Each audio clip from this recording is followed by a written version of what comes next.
Okay, I've been asked to do a video of making a spoon again, but showing everything really close up. And so I thought I'd show the tools I'm using first.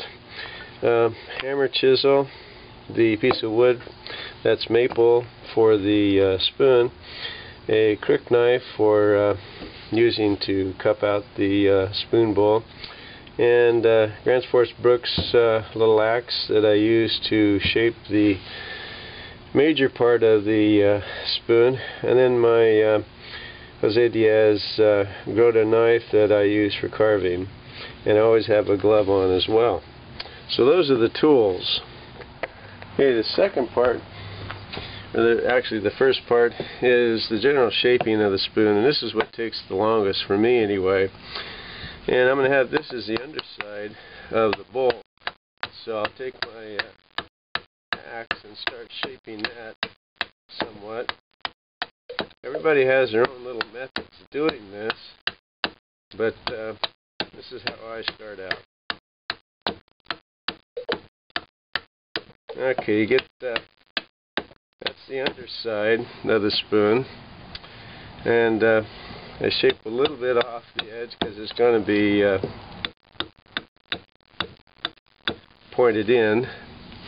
And then the big part is getting this thickness narrowed down and also the handle made.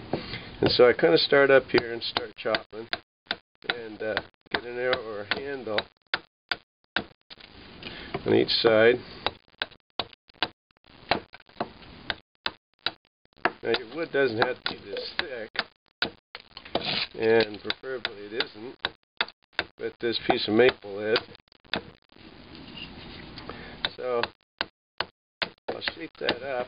I'll turn this off, and well, first of all, also I need to narrow this part down. Hopefully you're seeing this okay. And you gotta be careful you don't hit your hands, of course. The axe does it so much faster than you would with a knife. These axes are as sharp that I can carve with them as well. They dig right into the wood instead of glancing off of it.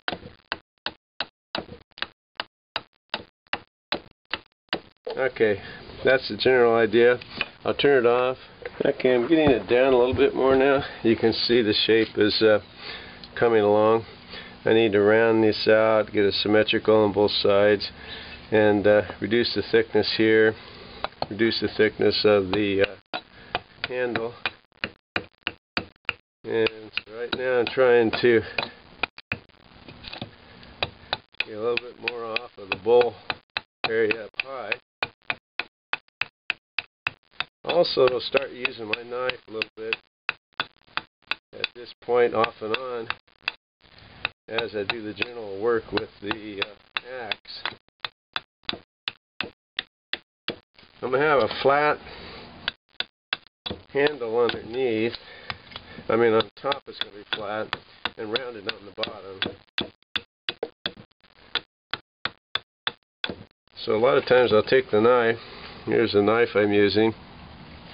And I like a Scandi ground knife for carving because it just slices in so much better than the regular grind. That's my personal preference.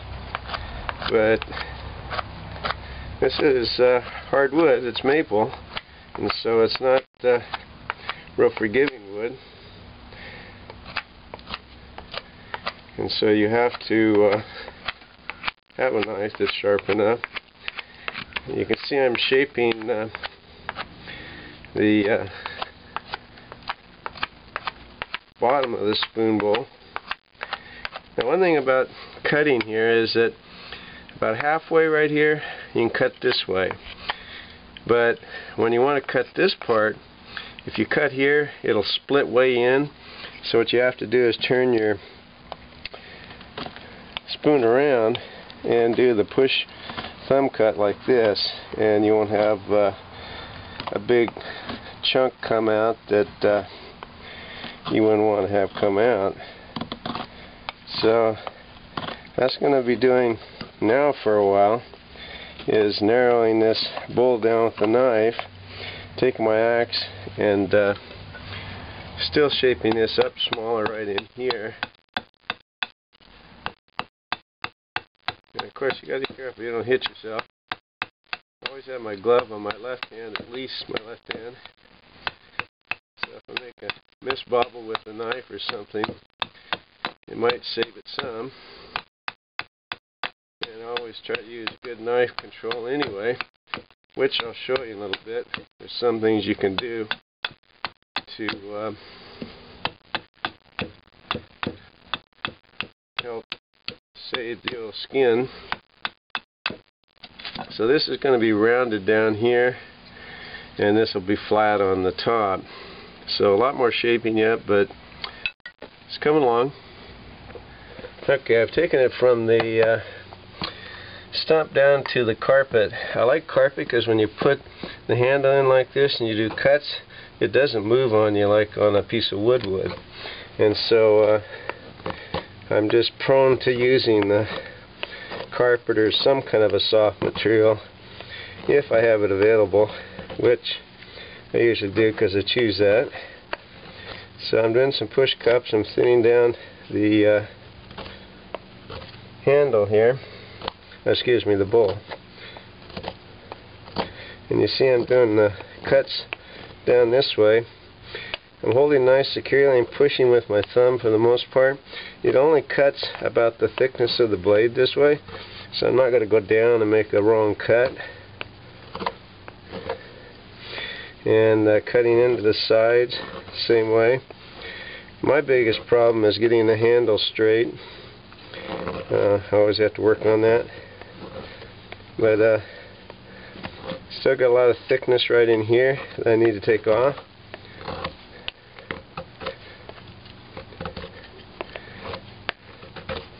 Haven't sharpened this knife in about 2 spoons worth, so it may be getting a little needing sharpening, but it should do the job okay. When you do cuts like this, you have to be careful that you don't take off too much. You can, instead of really pushing hard with your knife, you can do a light cut, and it won't cut as deep that way. And so you learn those little tricks. Now see, I took a big piece off there, and you don't want to do that too much when you get down to the point where it gets more critical. So shaping it up now. Still going to take more fatness off the bowl and round this in smooth, nice. But you can see it's coming along pretty nice now. Okay, you can see I'm getting quite a few shavings. It's getting down more now. Still want a little bit narrower in the handle, and I want the curve here. It's going to be an eating spoon, so I'm going to have to shape this in quite a bit more here and make this thin enough so that it will work as an eating spoon. You don't want something that you're trying to get your mouth around too much.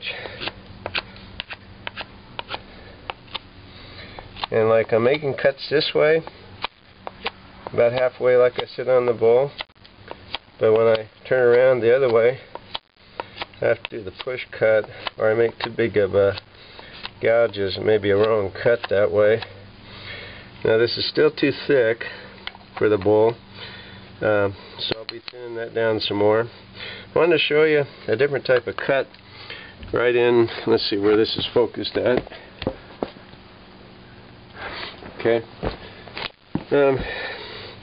You can do what I call a swooping cut, where it just, you kind of arc it like that, and you're not going to go very far, but it's a cut you can use to help something like this.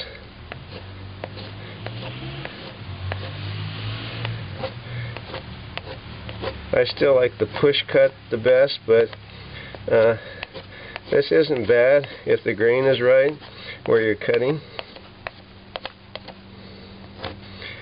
I end up doing the push cut.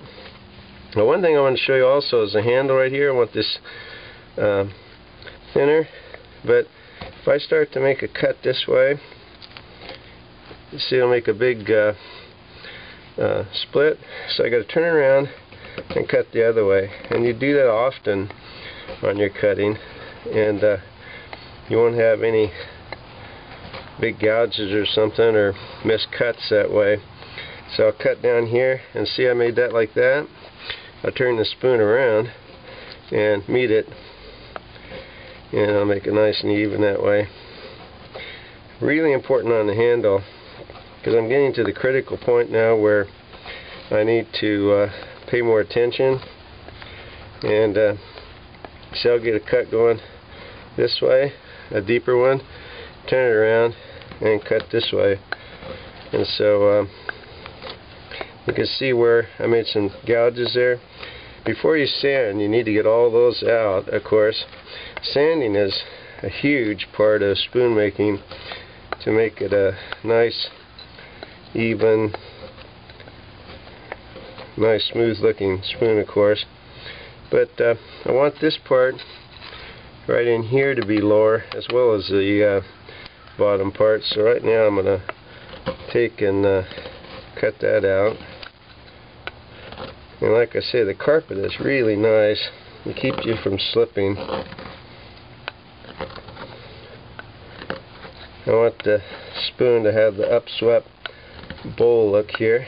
You can see I made a cut there that's a little bit too deep. So I'll just turn it around and meet it going the other way. And no surprises that way. There, I did one. Anyway, thinning out the hand on that. I want it flat on the top still, but rounded on the bottom side. So I'll be working on that, as well as thinning down the bowl bottom itself here. And this, of course, you can take and look at it from the end this way and make sure that you're getting it symmetrical. And hand-carved spoons don't have to be perfect, I don't think. I think the personality of the person comes into play a little bit there. So I don't get too excited if they're off a little bit. I want to make the edges a little bit smaller, since it's or narrower. That's this eating spoon. So it's one that you're going to put in your mouth around further in. Okay, I got it down to the size I like. The bowl is just about right as far as the back part. Now I got to start making the bowl. A lot of people make the bowl a lot sooner. I use a I don't know the right chisel here. I use a chisel, rounded in type chisel, so it scoops out pieces, little tunnels. I start at the tip and go about halfway the distance of the bowl, and then I'll turn it around and go the other way. And you might say this is cheating instead of using the crook knife the whole time, but it saves on the blade of the crook knife a little bit, and it does make it faster. So once you get that, you can see the little grooves I've made right there. And now I'll go back to the point where I want to start. You got to get your shoe down so that it hits in the right place, and go and meet those other curls.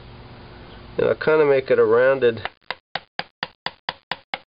end here. I won't have it square up here at the top. I'll round it so it's kind of in the shape of the spoon.